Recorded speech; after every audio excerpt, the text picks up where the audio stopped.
umat Allah yang terkasih, perkenalkan saya Margaret Benedicta Sidauruk, berasal dari Paroki Santo Padre Pio, Stasi Santo Yakobus, lingkungan Santo Fransiskus Antonius Vasani. Gereja menetapkan bulan September sebagai bulan Kitab Suci Nasional.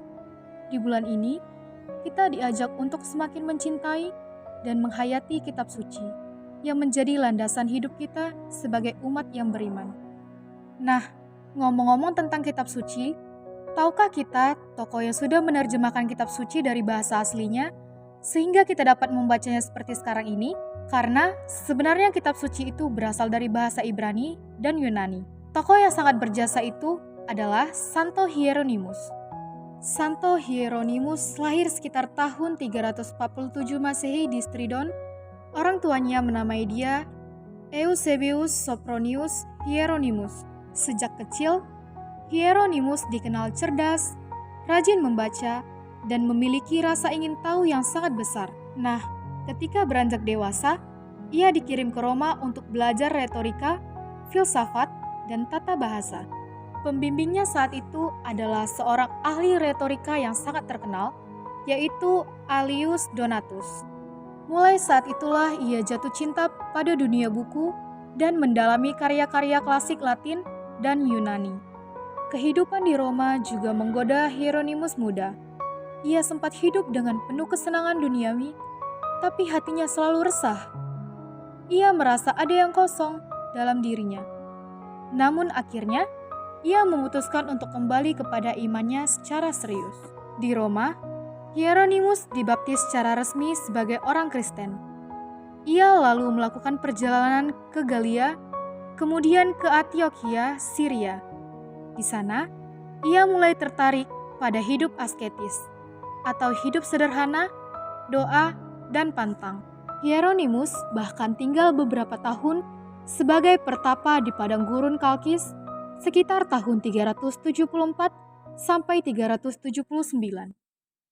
Ia hidup dalam doa, mati raga, membaca kitab suci, dan mempelajari bahasa Ibrani dari seorang rabi Yahudi. Pada masa inilah cintanya pada kitab suci tumbuh luar biasa. Ia menyadari untuk mengenal Kristus lebih dalam, ia harus mengenal firman-Nya.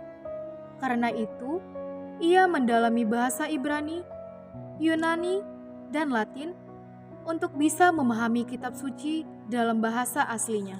Nah, yang lebih masyhur, pada tahun 382, Hieronymus kembali ke Roma dan menjadi sekretaris pribadi Paus Damasus I. Di bawah bimbingan Paus, ia mulai mengerjakan tugas besar, yaitu menerjemahkan kitab suci ke dalam bahasa Latin agar lebih mudah dipahami oleh umat. Sebelumnya, teks kitab suci yang beredar di barat adalah Vetus Latina atau terjemahan Latin lama. Namun, banyak tidak akurat. Dengan keahlian bahasa yang luar biasa, Hieronymus menerjemahkan langsung dari bahasa aslinya, seperti Perjanjian Lama dari teks Ibrani, Perjanjian Baru dari teks Yunani. Hasil karyanya disebut Vulgata, yang dimaksud dengan umum atau dipakai rakyat. Vulgata kemudian diakui gereja sebagai terjemahan resmi kitab suci selama lebih dari 1000 tahun. Setelah Paus Damasus wafat, 384 Masehi, Hieronymus meninggalkan Roma dan akhirnya menetap di Bethlehem tahun 386. Ia mendirikan biara untuk pria, biara untuk wanita, dan sebuah rumah tamu untuk para peziarah yang datang ke Tanah Suci.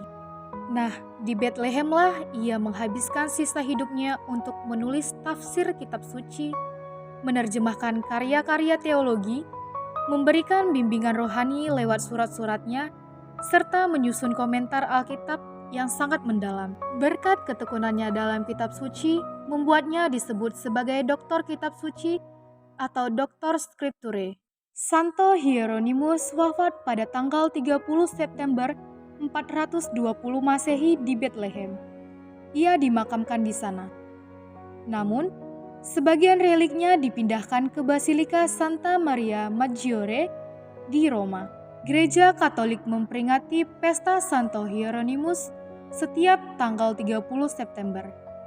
Ia dihormati sebagai pelindung para penerjemah, pustakawan, dan sarjana kitab suci. Ignoratio Scripturarum, ignoratio Christi est. Tidak mengenal kitab suci berarti tidak mengenal Kristus. Inilah yang menjadi semboyan terkenal Santo Hieronymus.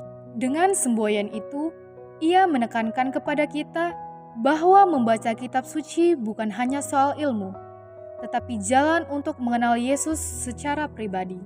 Apa yang dapat kita pelajari dari kisah Santo Hieronymus? Yang pertama, kitab suci adalah sumber hidup iman. Yang kedua, belajar itu penting. Yang ketiga, kesetiaan dan doa.